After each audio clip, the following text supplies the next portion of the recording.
Skont Bela il-fatti huma ċari. Din il-persuna ġabet ruħha b'mod mill-aktar professjonali.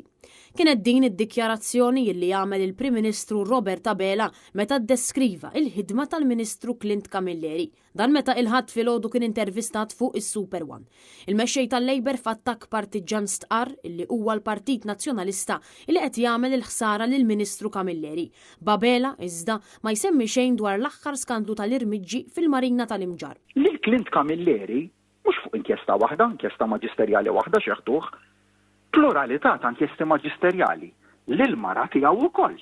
Meta l-fatti huma ċari ta' kemm din il-persuna ġabet ruħha b'mod mill-aktar professjonali u korrett. Iżda minkejja dak li qal il-Prim Ministru l-fatti juru mod ieħor kif il-Kummissarju tal-Standards sab lil Clint Camilleri ħati li abbuża mill-poteri tiegħu meta ta' kuntratt ta' 70,000 euro lil ħabiba tal-eks Ministru Clayton Bartolo mingħajr ma kellha ebda kwalifiċi u mingħajr qatt ma għamlet imqarsija xogħol.